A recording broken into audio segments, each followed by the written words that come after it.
Hey folks, we are now on Titus 3:7, which reads, "So that, being justified by his grace, we would be made heirs according to the hope of eternal life."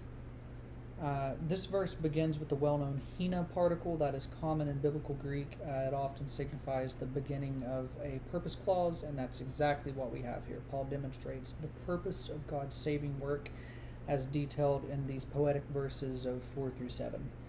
And we shouldn't ignore in this verse the use of the verb dikaio, which the NASB translates as being justified. Now, personally, I sort of prefer the way the CSB, which is the Holman translation, renders this, which is having been justified. It's really a minor exegetical detail, but the Greek text has dikaiothintes here, which is an aorist passive participle.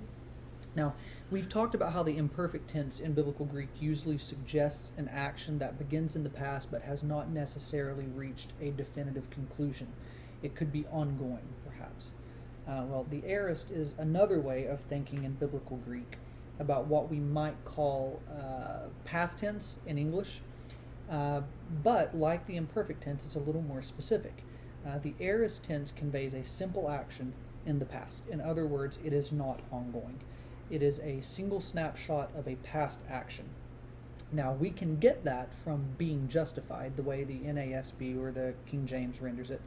But I think having been justified makes that aorist tense a little clearer. So Paul is saying we are not presently being justified or being made justified. We have already been declared justified or declared righteous. Justification is one declaration, not an ongoing thing.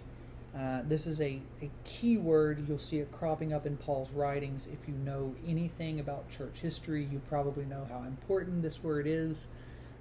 You're not going to get away with any kind of remotely detailed study of Paul's theology or even just New Testament biblical theology without reckoning with this word and how it's used.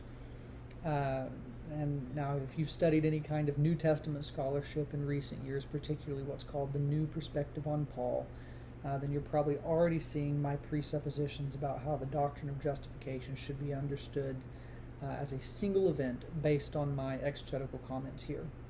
But without going any further into the weeds on that topic, what we see Paul saying here in Titus 3:7 is that God's purpose was to graciously declare those sinners righteous or justified, and to graciously make them heirs, but not without hope, and that hope is in eternal life. So contextually, we now have a full picture of what God has done to rescue those verse 3 sinners that Paul talks about.